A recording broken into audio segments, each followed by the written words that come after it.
औज़ुबिल्लाहिमिनश्शैतानिर्रजीम बिस्मिल्लाहिर्रहमानिर्रहीम रब्बी इश्रह ली सदरी व यस्सिर ली अमरी वाहलुल उक़दतम मिन लिसानी यफ़क़हू क़ौली। तो नाज़रीन, उम्मीद करती हूँ कि आप सब जो अल्लाह के फ़ज़ल से बिल्कुल ठीक ठाक होंगे और मेरी दुआ है कि अल्लाह ताला हमेशा आपको महफूज फरमाए, आपकी तमाम मुश्किलात आसान फरमाए और आपकी हर दिली आरज़ू पूरी फरमाए। आमीन सुम्मा आमीन। तो नाज़रीन, आज इस वीडियो में मैं आपको बताऊंगी कि अगर कोई बार बार जादू कर रहा हो और जो है ना आपको तंग कर रहा हो, तो उसके लिए ये जो मैं एक आपको दुआ है ये बताऊंगी कि आपने इसको किस तरह पढ़ना है और इसके साथ किस तरह इसको लिख के आप घर में भी लगा सकते हैं। इंशाल्लाह जो है ना जादू करने वाला इंशाल्लाह पछताएगा कि उसने क्यों आप पे जादू किया। ठीक है, तो कुछ ज़रूरी बातें हैं जो आपको बतानी है, पहले वो आप सुन लें, फिर से कहीं से भी स्किप नहीं करना। तो क्योंकि फिर देखें आप ना मैसेजेस कर रहे होते हैं, अभी भी बहुत सारे जो है ना मेरे जो है बहन भाई उन्होंने ना जो वीडियोज़ देखी हुई है ना उन पे कमेंट किए हुए हैं कि इसको इस वजीफे को किस तरह करना है, ये क्या करना है, किस तरह पढ़ना है। तो फिर आपसे रिक्वेस्ट है फिर से एक बार कि आप वीडियो को पूरा गौर से सुन लिया करेंगे, क्योंकि उस वीडियो में जो आपको वजीफ़ा बताया जा रहा होता है उसके अकॉर्डिंग सारी मालूमात दी गई होती है। बस आप मुझे लगता है क्या करते हैं स्किप करके देख लेते हैं, वजीफ़ा देखते हैं तो फिर आपको समझ नहीं आती। हालांकि पूरी गाइडेंस जो है ना आपको दी जाती है और कोशिश यही होती है कि आपके लिए आसान भी हो, आपके लिए करने में आसानी हो और आपको समझ भी आए। तो नाज़रीन, अगर वीडियो अच्छी लग रही है तो यहीं पे लाइक कर दें, ठीक है, और देखने के बाद इसको शेयर भी ज़रूर करिएगा। तो नाज़रीन, चलिए पहले मैं आपको बताती हूँ कि क्या इस वजीफ़े को करना आपने कैसे है और इसके लिए कौन सी ज़रूरी बातें हैं जो आपने पहले से करनी है इस वजीफ़े से। इंशाल्लाह मैं आपको 100 नहीं 200% गारंटी देती हूँ कि आपका वजीफ़ा असर करेगा और उस जादू करने वाले से आपकी जान भी छूटेगी और वो उसका जादू आप पे कोई असर नहीं करेगा। बेशक वो जहाँ तक जो है ना एड़ी चोटी का जोर लगा ले, इंशाल्लाह आपने इस अमल को जो है ना करना है और करने के दिए रहे, इसके बाद जो है उसका जो है ना उसके जादू का नामो निशान तक नहीं रहेगा। तो नाज़रीन, सबसे पहले ये बात है कि आपने अपने माइंड में ये चीज़ सेट करनी है, ठीक है, कि आपने जो अल्लाह का कलाम या फिर जो दुआ पढ़नी है इसके अलावा कोई चीज़ ताकतवर नहीं है, कोई जादू है, कोई टोना जो भी है, आपने ये तसव्वुर कर लेना है कि वो मुझ पर असर नहीं करेगा। मैंने क्योंकि एक हसार कर रही हूँ या हसार कर रहा हूँ या मैं ये अमल हिफाजत के लिए कर रहा हूँ, तो इंशाल्लाह ये अब मुझे कोई चीज़ नुकसान नहीं देगी। इसका आपने तसव्वुर बांध लेना है, ठीक है। बाद में क्योंकि अमल करने के बाद भी ये चीज़ जो आपको फ़ायदा देगी। तो दूसरे नंबर पे बात ये है, दफ़ा होता ये है कि कोई भी हमें कुछ भी हम पे नहीं कर रहा होता, ठीक है, लेकिन हम सिर्फ क्या करते हैं वहम करते हैं, सोचते हैं, शक करते हैं, शक की बुनियाद पे बाज़ दफ़ा हमें कोई तकलीफ़ अल्लाह ताला की तरफ से भी आ जाती है, कोई परेशानी हमें अल्लाह ताला की तरफ से भी आती है, बाज़ मुश्किलात हमारी अल्लाह ताला की तरफ से भी आती है। तो हमें जिनके साथ हमारी नहीं बनती तो हम उनको समझ रहे होते हैं कि शायद इसने हमारे लिए कुछ कर दिया है, ठीक है। मैं ये नहीं कहती कि लोग नहीं ऐसा करते, करते भी है लोग, बहुत ज़ालिम होते हैं और वो ऐसे लोग बहुत कम होते हैं। क्योंकि बाज़ दफ़ा हमारे जो हमारे लिए मुश्किलात होती है ना, जो अपना हमने माइंड सेट कर लिया होता है ना, उसकी वजह से हमारी मुश्किलात में बहुत ज़्यादा इज़ाफ़ा हो जाता है। अब देखिए ना, बाज़ कुछ मरीज़ होते हैं, वो बिल्कुल ठीक होते हैं, ठीक है? तो लेकिन डॉक्टर खुद कह रहा था कि आपको कोई मसला नहीं, लेकिन उसने अपने माइंड में बिठा लिया हुआ है कि मुझे ये बीमारी भी है, मुझे वो बीमारी भी है, मुझे ये भी है, मैं अब ठीक नहीं होगा, मैं मर जाऊँगा। तो वो बंदा जो है ना मज़ीद उसे लगता है बस मैं अभी मरने वाला हूँ। लेकिन उसका मेडिकली देखा जाए तो उसमें कोई प्रॉब्लम नहीं हो रहा होता ना, नहीं होता। तो इसी तरह इस हवाले में भी यही है कि बाज़ दफ़ा कुछ चीज़ें हैं रूटीन वाइज़ यानी कि हमारे साथ हो रही हैं, मुश्किल है। अब देखिए ना, किसकी ज़िंदगी में कोई मुश्किल नहीं है, कोई भी ऐसा बंदा नहीं। अब देखिए जो अल्लाह ताला के सबसे नज़दीक और बरगज़ीदा बंदे हमारे जो अम्बिया कराम अलैहिस्सलाम हैं, देखें वो अल्लाह ताला के कितने नज़दीक थे और हैं माशाल्लाह। और देखिए उन्हें क्या कोई तंगी नहीं आई, उन्हें क्या कोई तकलीफ़ नहीं आई। उन्होंने आई भी उन्हें तंगी तकलीफ़ तो उन्होंने अल्लाह ताला से सिर्फ़ रुजू किया, ठीक है।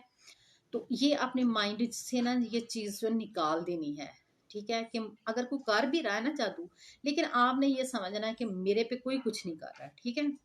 अल्हम्दुलिल्लाह आपने कहना मेरे साथ मेरे अल्लाह है और मेरे साथ नबी करीम सल्लल्लाहु अलैहि वसल्लम की बताई हुई दुआएं और वजीफे हैं जिन पे मैं अमल करूंगा। इंशाल्लाह अगर कोई कुछ करे भी तो मुझे कोई नुकसान नहीं पहुंचा सकता। ये दूसरी बात होगी, ठीक है। तीसरे नंबर पे नाजरीन आपने, ठीक है, आप दो चीज़ें आपने कर ली, तीसरे नंबर पे आपने क्या करना है, अपने माल का, अपनी जान का आपने ना हर महीने सदका देना है, ठीक है। डेली बेस पे आप रोटी के जो टुकड़े बचे हुए हैं उनको छोटा छोटा करके चिड़ियों को, कौवों को डाल सकते हैं, पानी भी रखें, बाहर सेन में रख दें, छत पे रख दें, कहीं ये भी काम करना है आपने, ठीक है। और हाँ, आपने हर महीने अपनी कमाई में से कुछ ना कुछ निकालना है, 100 रुपया ही क्यों नहीं है, ये आप अपना जहन बना लें। आपने हर महीने जो है ना अपनी सैलरी में से, अपने यानी कि आमदनी में से जो है ना 100 रुपया, और 100 रुपया भी नहीं तो 50 रुपये, जितना यानी कि आप निकाल से, ये तो मैं आपको कम से कम बता रही हूँ कि जो लोग समझते हैं कि बहुत ज़्यादा देगा ला तो हम फिर देंगे, ऐसा नहीं है, ये करें। ये आपने 4 चीज़ें कर ली, इसके बाद आ जाते हैं हम अपने वजीफे पे। इंशाल्लाह मैं आपको गारंटी से कहती हूँ कोई भी जो है ना आपको जो नुकसान नहीं पहुंचा सकेगा किसी, क्योंकि जब देखिए हम, हमारे पास अल्लाह का कलाम है, हम अल्लाह का कलाम पढ़ते हैं, ठीक है, उस पर कभी भी जादू नहीं हो सकता। जो 5 वक्त की नमाज पढ़ता है, अल्लाह का जिक्र करता है, इस्तगफार करता है और कुरान पाक की तिलावत करता है, और कुरान पाक में बहुत सारी ऐसी सूरतें बताई गई हैं, सूरतों में से उनकी आयात बताई गई हैं जो यानी कि जादू के तोड़ के लिए हैं। तो फिर जब पढ़ते हैं हम यकीन के साथ पढ़ते हैं तो फिर हम पे ये वाली चीज़ें कोई असर नहीं कर सकती। आपने माइंड से ये जो ना माइंड सेट जो बनाया हुआ ना कि बस कोई जादू कर रहा है, नज़र भी लग गई है ना तो यही कहना कि जादू कर दिया, कोई चीज़ खराब होगी तो जादू किया हुआ, आगे कारोबार नहीं चला, जादू होता है।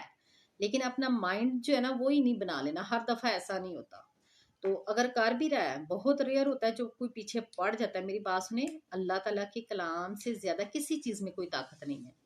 यानी कि आप पढ़ें, कलाम पढ़ें, वजीफ़ा करें, आयात से यानी कि काम लें जो जादू के लिए बताई गई हुई हैं। सूरत ये नास है, कुल हुल्लाह है, सूरत जो है ये यानी कि चारों कुल हैं, ये बताए गए हैं। नबी करीम सल्लल्लाहु अलैहि वसल्लम ने यानी कि इनके बारे में फरमा दिया है कि जो ये पढ़ेगा उसको सुबह से लेकर शाम तक, और शाम से सुबह तक कोई चीज़ भी उसे नुकसान नहीं पहुंचाएगी, ना जिन्नात यानी कि और ना ही इंसानों में से कोई, ठीक है। ये हो गया, ये नहीं कर सकते। तो जब जो कुरान पाक की तिलावत करता है, सूरत बकरा यानी कि रोजाना अपने घर में उसकी तिलावत करता है, उसे कोई भी कुछ नहीं छेड़ सकता, उसके घर को कोई तबाह नहीं कर सकता, ना शयातीन, ना इंसानों के रूप में जो शयातीन है दुश्मन, वो भी आपको तंग नहीं करेंगे। तो ये चीज़ें आपने, मैंने क्या किया है कि आपका माइंड एक सेट किया है, ठीक है। इसके बाद आपने वजीफा करना है, आपके साथ करना है ना जो भी, इंशाल्लाह आप देखिए कि वो पछताएगा कि मैंने क्यों ऐसा किया। आपने नाज़रीन क्या करना है, ये आपने थंबनेल पे भी ये देखी है दुआ, इसको क्या करना है, आपने चलते फिरते पढ़ें। आप इसका जो है ना, मैं ये नहीं कहूँगी कि इसकी तादाद नहीं बताऊँगी कि कितनी दफ़ा पढ़ें, आप इसको चलते फिरते सुबह शाम यानी कि इसका जो जिक्र कर दें शुरू, ठीक है। सलामुन अला नूहिन फिल आलामीन, ये नीचे आएगी भी लिखी हुई, और आपको मैं पढ़ के भी सुना देती हूँ। सलामुन अला नूहिन फिल आलामीन, इसका जो कसरत से जिक्र करें, ठीक है। इंशाल्लाह नाज़रीन इसके बेशुमार फ़ायदे हैं, इतने फ़ायदे हैं, और ये जादू के तोड़ के लिए है, बंदिशों के लिए है, आपके रिज़्क़ की हिफाजत के लिए है, आपके जो है यानी कि किसी भी तरह की चोरी होने का ख़दशा है किसी चीज़ को, तो आप जो है ना इस का जो हसार कर दें, यानी कि इस पे अपने माल पे जो ना पढ़ के इसको फूंक दें, इंशाल्लाह वो चोरों से भी महफूज रहेगा। और जो आप पे जादू कर रहे हैं ना, इंशाल्लाह उनके जादू का भी तोड़ हो जाएगा, वो पछताएंगे कि हमने क्यों ऐसा किया। या तो अल्लाह ताला उनके दिल में खौफ पैदा करेंगे, वो ठीक हो जाएंगे, या आपकी जो है ना उनसे जान छूट जाएगी, वो छोड़ देंगे इस अमल को ना, आपको कोई नुकसान नहीं पहुंचेगा। तो दूसरा एक ये आपने पढ़ना है, इसको खुला पढ़ना है, जितना मर्जी पढ़े, कम से कम जो है ना 313 दफ़ा तो अपने दिन में लाजमी पढ़ना है। ये नहीं कि आपने कहीं 2-4 दफ़ा पढ़ा है तो 2-4 दफ़ा फिर सुबह पढ़ ली शाम नहीं, कम अज़ कम जो है ना आपने जो है ना 313 मरतबा तो डेली पढ़ना है। आप खुला जिस तरह मर्जी चलते फिरते पढ़ लें, ठीक है। तो काउंट कर भी लें, ठीक है। तो बाकी जब याद आए तो इसको पढ़ते रहें आप, ठीक है। उसके बाद आपने दूसरा अमल इसका ये करना है कि आपने इसका बड़ा सा पोस्टर बनवा लें इस आयत का, और इसको अपने घर के अंदर लगाएं, कमरे में लगा लें, गैराज में लगा लें, घर में किसी भी जगह आप इसको ना हैंग कर लें, या फिर अगर आपकी कोई दुकान कारोबार पे कोई जादू कर रहा है तो अपनी दुकान में लगाएं, जहां आपका काम उधर भी आप इसको अपने ऑफिस में भी लगा सकते हैं, ठीक है। इंशाल्लाह आप देखिएगा आपके जो चुटकियों से ये मसले हल हो जाएंगे। जो जादू वाले ना, जादू ऐसे भागेगा, कभी यानी कि आपके पास नहीं आएगा, ठीक है। तो बस ये आपने करना है कि नाज़रीन इस जो वजीफे की आपको इजाज़त है वो यही है कि आपने इस वीडियो को लाइक मस्ट करना है, और शेयर भी करना है, कम से कम 2-4 ग्रुप्स में तो इसको लाजमी शेयर करें, ताकि जो लोग जिनका माइंडसेट बन गया वह जो जादू के ख़तरे की वजह से बीमार हो गए हैं और कब्र तक जा पहुँचे हैं, तो उनका भी फ़ायदा हो जाए इंशाल्लाह। अगर उनके लिए आसानी होगी, आपको भी फ़ायदा होगा और मुझे भी फ़ायदा होगा कि मैंने आप लोगों तक बात पहुँचाई और आपने आगे से कितने लोगों का फ़ायदा किया। ठीक है, तो सदका जारिया समझ के करें, और इस वजीफ़े की इजाज़त भी आपको यही है। तो नाज़रीन, आपने कमेंट कोई एक अच्छा सा लाज़मी करना है, अगर आपको वीडियो अच्छी लगे तो। ठीक है, ये नहीं मैं कह रही कि अच्छी लगे, ना लगे तो फिर भी आप करें। अगर आपको अच्छी वीडियो अच्छी लगती है ना, तो उसके बारे में आप कोई भी अच्छा सा कमेंट कर सकते हैं, और वीडियो को शेयर आपने लाजमी करना है। ठीक है, इंशाल्लाह अल्लाह ताला आपके लिए भी आसानियाँ पैदा फरमाएगा और हमारे लिए भी। तो नाज़रीन, उम्मीद है कि वीडियो आपको पसंद आई होगी। अगर वीडियो पसंद आई है तो लाइक और शेयर ज़रूर करें। मुझे दी इजाज़त, फिर मिलती हूँ किसी नई वीडियो के साथ। तब तक के लिए अल्लाह हाफिज़, फ़ी अमान अल्लाह।